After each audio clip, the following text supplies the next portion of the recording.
You know, I'm surprised, but I'm not kind of surprised that a lot of white people now are now recognizing and understanding and realizing what black people have literally been going through. You know, a lot of them has gotten this mindset of whatsoever that is happening in America, it should keep happening. Black people are not going through anything. In fact, a lot of them, every single thing that will benefit black people, black Americans to be precise, they will love to strip it off. But it is so beautiful to hear their fellow white man coming to say this. I want you guys to watch this video and understand the in-depth of this video and let me know exactly what you think in the comment section. I will keep saying it. One of the things that we'll never do and will continue not to do as black people is to keep quiet. We continue to speak. We'll continue to keep talking. We'll continue to keep saying it. We'll continue to keep doing research until we finally get what we want. But as long as we have not gotten what we want, or we've not gotten to the place where we want to be, we will not keep quiet. I want you guys to listen to this. Credits belong to the original creators of every single clips and stitches we are going to be using in today's episode. And guys, this is just for educational purposes, so I stand a chance to be corrected. Feel free to correct me in the comments section. I want to say a very big thank you to every single one of you liking my videos, dropping commentaries, sharing. I do not take you guys for granted. You guys are absolutely the best. With that being said, let's go watch what is really happening now, how it's going now, and I'll be back with commentaries. Let's go, guys. You know, seeing so many white people today struggling with what happened yesterday in Minnesota, I want you to think about that for a second. Because that's what black people in this country since 1619 have been treated like. Generation after generation, after generation, after generation. Whipped, beaten, putting trees on church and said we're a Christian nation. Having a clause in the Constitution that says you were only worth 3/5 of a white man. Paying municipalities in Charleston, South Carolina to chain their slaves and then to put salt in the wounds after they whipped them. Segregation, Jim Crow, not having the right to vote. Having your great-grandparents put in a will, having your house redlined, having your house appraised at a different price, being called the N-word, not getting a job because your name might sound black, having to give the talk to your kids for when a white cop pulls you over, you know, just because you might be a criminal. Now, I want you to think about your reaction to what happened yesterday in that context. Because too many of you people that are losing your shit over what happened yesterday are the same people that are unwilling to have that conversation with people in your own life. Because it's going to jeopardize your white privilege. You don't want to talk to your brother or your mom or your dad or your cousin or your uncle or your aunt because it's going to be weird next time I see them. Oh, they're going to unfriend me on Facebook. They may not come over for Thanksgiving. So what? Who cares? Are you going to take a stand or are you just going to be complicit in what's happening in this country? This is what happened in Germany. First they came for the immigrants, but I wasn't an immigrant. Then they came for the black people, but I wasn't black. Then they came for the transgenders, but I wasn't transgender. And then they came for me. And too many people that look like me are waiting for that to happen. Michelle Obama told us last year in her speech at the DNC that if you think that your privilege will keep you safe from the darkness, if you think the darkness isn't coming to your doorstep, you are sadly mistaken. And the reason that we're still here in 2026 is because white people have not treated everybody else equal. And too many people that look like me haven't given a damn because it didn't affect them. Their family wasn't in a tree. Their family wasn't whipped. Their family wasn't put in somebody's will. Their family wasn't racially profiled.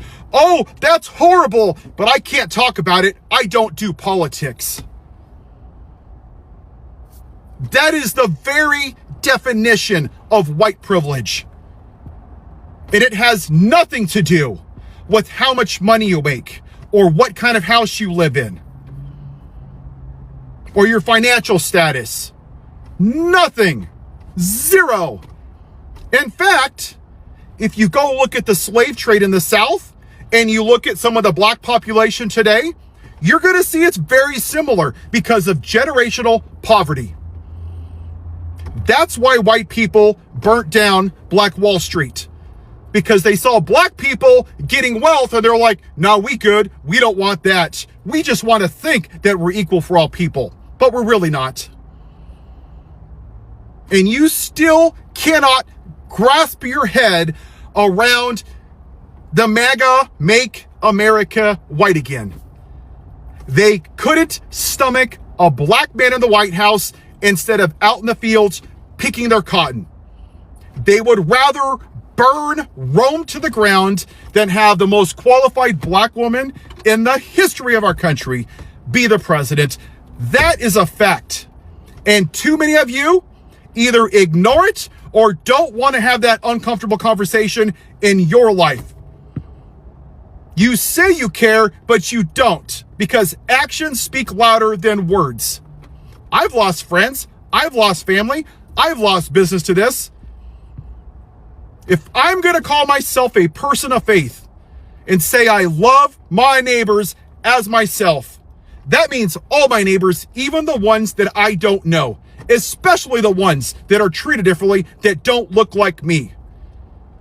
So for you Christians out there that say you love your neighbor as yourself, you ask yourself that question today. Would Jesus be sitting around not worrying about upsetting Uncle Bob and Cousin Elmer and my mom and dad who voted for this man who assaults women? Or would he be out there protesting at the ICE raids? Would he be flipping tables over? Would he be on the halls of Congress? I know what my answer is. That dude be out there tearing stuff up. Are you going to be on the right side of history or on the white side of history? Because far too many of you are staying on the latter right now because of your privilege. The fact that we have to fear for our own safety when we want to make the world a better place should be very telling of the kind of world we live in. Like, I was just talking to another creator who does anti-racism work, and she was like, oh, she wants to do she does anti-racism work, but she tries to make it funny so that she doesn't, get flagged by the people in charge of the system. We're trying to dismantle systems that are harmful to everyone, but because the systems are upheld by people who are harmful to everyone, it is putting ourselves at risk to try to dismantle systems that are harmful for everyone, but helping a few. We know that. We know as a collective, as a society, that bad people are in power. They have a lot of power. The fact that they have this power is abusive and hurting everyone. That if you try to take on the people who are in power, it is dangerous for you. But yet we still act like these systems don't exist. That these power structures don't exist. That the world that we live in is mostly fine and dandy, with the occasional bad person. And it's like, what?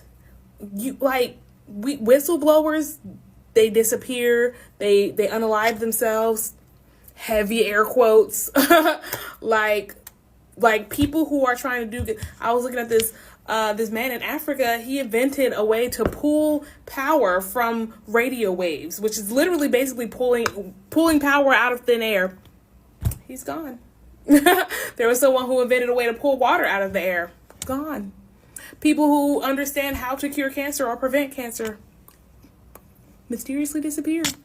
It's just like, how many whistleblowers, how many people doing good things have to be gone, disappeared for people to realize we are in the bad place? Like, like it is not a small thing. Like, the people who are in power have corrupted the entire world, and we as a population across the globe need to stand up and say, not anymore, bucko. Like in solidarity, like it doesn't matter if you're white, it doesn't matter if you're black, if you're Hispanic, if you're Asian, if you're Native American, South American, African, like, y'all they got us, they have their foot on our necks, everyone on this planet. Like, I think it's like 50% of the global wealth is held by like 10% of the world, not even 10, like 3% of the entire world's population. 3% of people on this, of the 8 billion of us walking around, 3% own like 90% of the wealth in the globe. First of all, they can't own anything. I'm gonna say that on every TikTok video that I create. People cannot own a river. You cannot own a mountain. You cannot own a plot of land even. You cannot own it. It is land. It was there before you came. It'll be there after you came. It was there before humans. It'll be there after humans. You can't have it. It's not yours.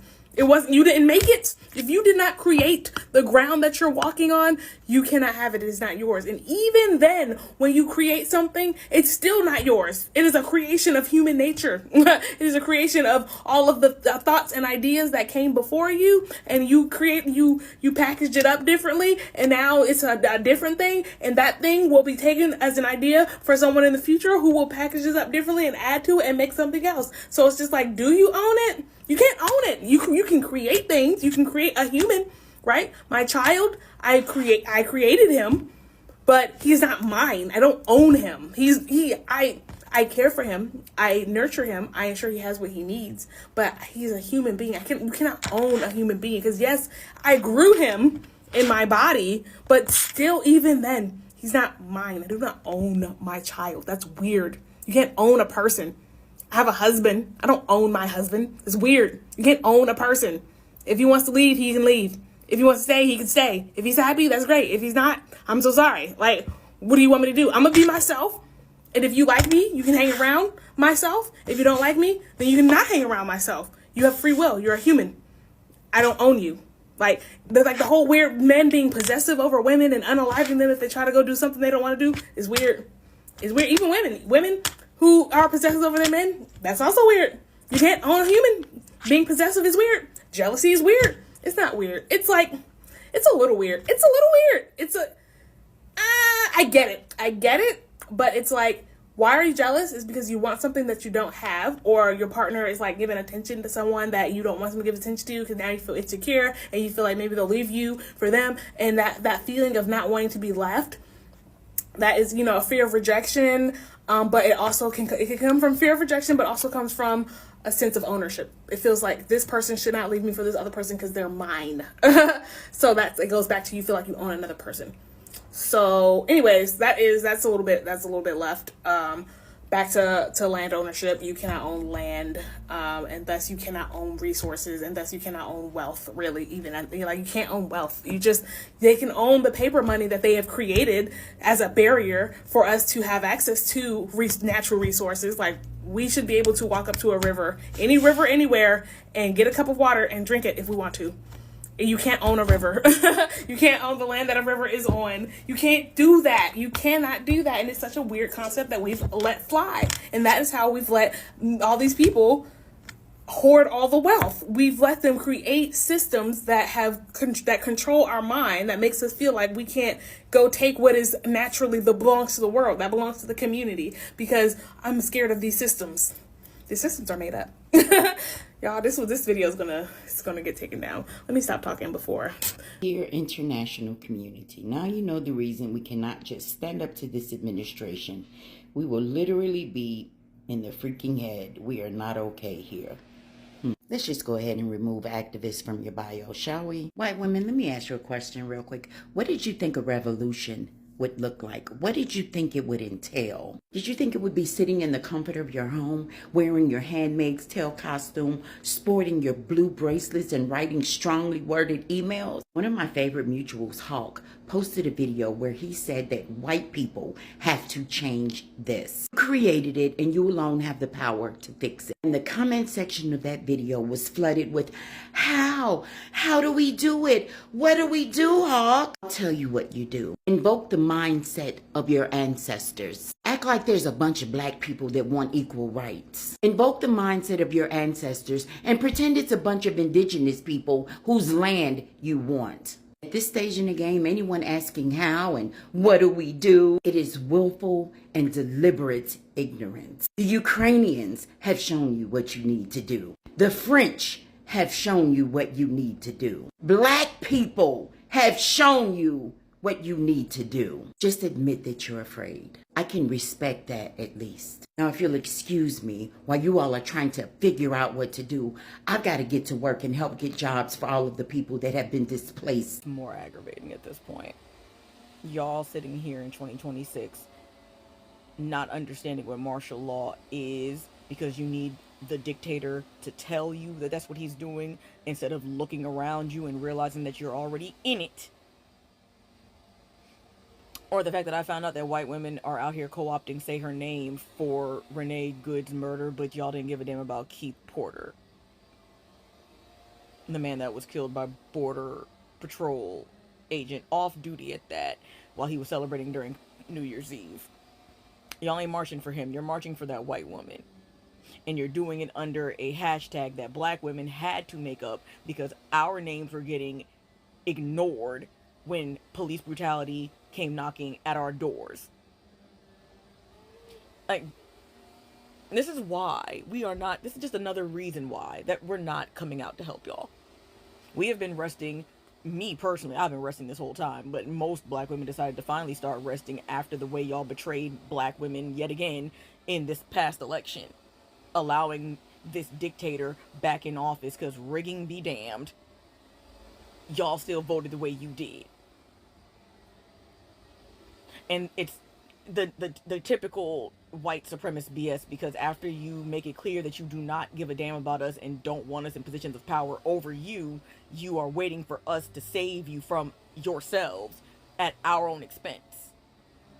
At the expense of our body, our lives, our mental and emotional labor. You just keep expecting it.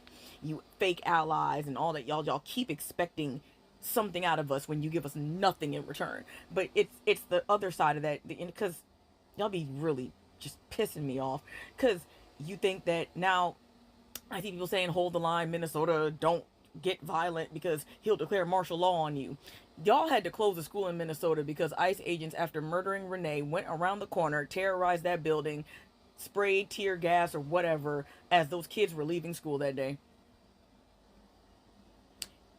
I got news for y'all, and I'm not holding y'all hand. You're already under martial law. We are already under martial law. Just like the abortion ban, we're also under. They just won't tell you that that's what it is, but that's exactly what is happening. If it walks like a duck and talks like a duck, it doesn't have to introduce itself to be a duck for you to know that it's a duck. You are under martial law right now. What difference does it make if you fight back or not? He gonna tell you that's what it is? A white woman was killed in broad day. That man said that if he was elected, he could kill someone in the middle of Times Square the same way that ICE agent murdered Renee. The same way that off-duty agent murdered Keith Porter in California. But y'all after me, they're only going after criminals. Look at Renee Good. She was a white U.S. citizen who was murdered by ICE for trying to drive away. I understand why she was trying to drive away. Like, I have been stopped at like a border patrol stop and all they did was look at me. They didn't even check my ID. I go through the airport. It's not a concern to me. It's not even too concerning when I get pulled over. One time I got pulled over. The last 72 hours has been very traumatizing to the white community here in America. They've never experienced something like this before. Ever. So much is happening at once. Not just the incident itself. The brutal murder, the brutal execution by ICE agent to an American civilian, unarmed, right? It's now the deconstruction of that it could never be me mindset. It'll always be them. It could never be me or someone who looks like me. It's only them. And I can imagine how difficult this must be for you right now. For white people, though. Only for the white community here in America. See, the Black Americans, the Black immigrants, the Black migrants, we know this feeling all too well. All too well, considering the same place in which your white woman got her face blown off, 4 blocks away, our Black George Floyd got kneeled on to the point of suffocation. We know. And to think, if only back then, the white community would have collectively joined our efforts in trying to gain justice for George Floyd, maybe Renee would still be here. But we can't play shoulda, coulda, woulda, can we? When it was Breonna Taylor who got shot sleeping on her couch in her house, we didn't get any collective effort from you. When it was Tamar Rice who got shot for playing with a toy gun, we didn't get any collective effort from you. When it was Trayvon Martin who got shot and killed because he had an Arizona can and some Skittles, we didn't get this collective effort in trying to stop and end brutality via government backed law enforcement, military enforcement, any of the sort. You didn't care because that mindset of it's not me, it's them. Oh, it had a hold on you. It had a hold on you. In the words of Lyndon B. Johnson, if you can convince the lowest white person that it's the black person that they need to worry about, they won't notice that it's the white man, the rich white man that's picking their pocket. And now the veil has fallen. It's fallen. And now you're realizing, you're experiencing the same grief, the same hurt, the same anger that Black America, that the colored people here in America, that the immigrants and migrants here in America have been dealing with at the hands of you. You. Because you didn't care about innocent souls. You only cared about white lives. It's time for you to catch up, white America. It's time for you to catch up. So now you guys have Renee Nicole Good. Say her name. Say her name. Time to catch up to us. Time to catch up to us. No matter if you're the direct descendant of white people outside of America, once you're in America, you're inherited into the white American privilege. Book of Revelation. They made sure that when they told Irish people hundreds of years ago, well, you can be white. But white supremacy and white privilege didn't start in America. It started actually because of the outside white people, the European. It started, the people you're directly descendant from, America, United States of America is a direct descendant of those same people. White America didn't exist until these people colonized and where they come from. You experiencing violence at the hands of a white government outside of America and you are white people, it's still not the same. It's not the same because it's a homogenous society. I'm talking about white people not experiencing and seeing themselves be victims of trauma and violence like this within the context of being around people of color and Black people. Yes, it could be a white Russian person and a white Ukrainian person, and the Russian person can be like, man, fuck you, Ukrainian person. But the moment that the Black person is in the situation, the context shifts. Who's gonna experience the most violence? Poor French people having to revolt against the French government, yet while they were enslaving Black folks outside of the French land. You having trauma as a white person, state-sanctioned trauma, and it does not negate the fact that you still do not see yourself as a white person juxtaposition to Black and brown folks having the same violence. Juxtaposition in context.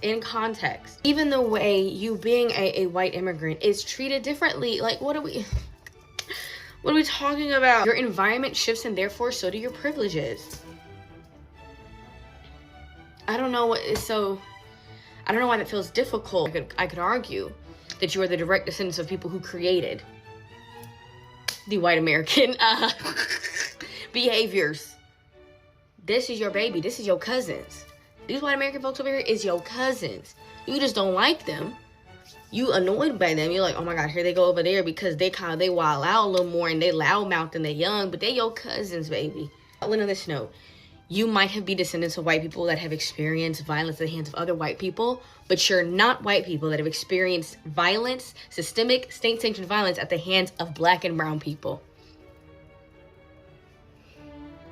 That is different. So therefore, the relationship between you as a white person, regardless of your ethnicity, with Black and brown folks, regardless of their ethnicity, and the violence that both groups receive, who they experience violence from, is different. You don't have to be white American or come from the founding fucking fathers from 400 years ago to still inherit all of that bullshit. Thank you. Anyways, welcome back, guys, and thank you so much for watching till this point. Like I said, I love it when I see some white folks coming here to air out the truth, coming here to say things as blunt as it is. One thing about this man that I love so much is that he don't sugarcoat words. He just say it as direct as it is. A lot of white folks now are not surprised in what is happening in Minnesota. A lot of them are not surprised that, oh, ICE agents are east, west, north, and south, whipping people out, in and out, right? But a lot of them knew, and this was actually what they voted for. Because initially, it was looking more like every single thing that will benefit black people. They don't want it. They don't want black people to be happy. That black joy is so sad for them. Now they are seeing that that hand that they have literally been using to serve just black people is now serving and rubbing on their own faces too. Now they are not having a lot of time to come out to complain, to come out to say one or two things, to come out and not be like, oh, this is not the American that we all planned for. Oh, we wish that we voted for Kamala. Oh, we wish that we never put our hands where we wish the orange man can do this. We wish the orange man can do that. Because they are not seeing that it's affecting them. Meanwhile, black people want them. Black people told them. Black people illustrated every single thing. See, I keep saying it. The only people that understand how to take care of this country, the only people that know where to enter, what to do, are black Americans. Because whether you like it or not, black Americans built America. And one of the things that is making me more amazed, and I'm so happy, is seeing black Americans recently trying every single ways to make sure that they get what they want. A lot of black Americans are now airing out more than before. A lot of them are now being able to say a lot of things that ordinarily they will just be silent. And this is just a teamwork. It is a teamwork as far as I'm concerned.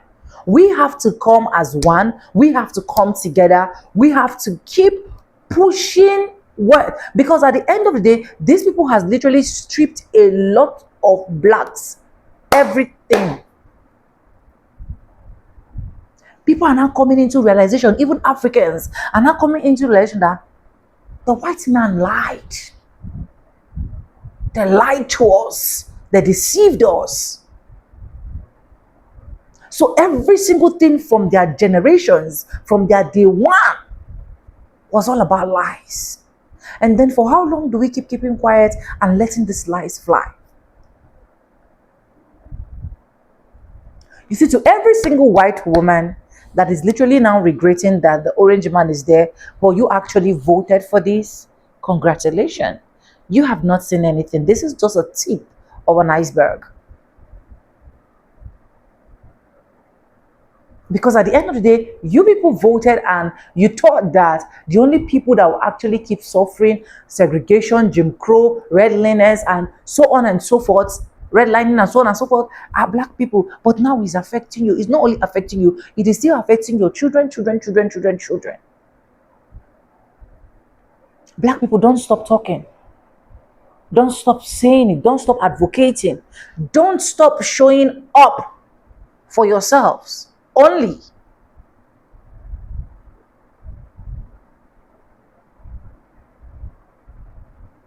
But anyways, let me know what you think. Credit belongs to the original creators of every single clips and stitches we have in our today's episode.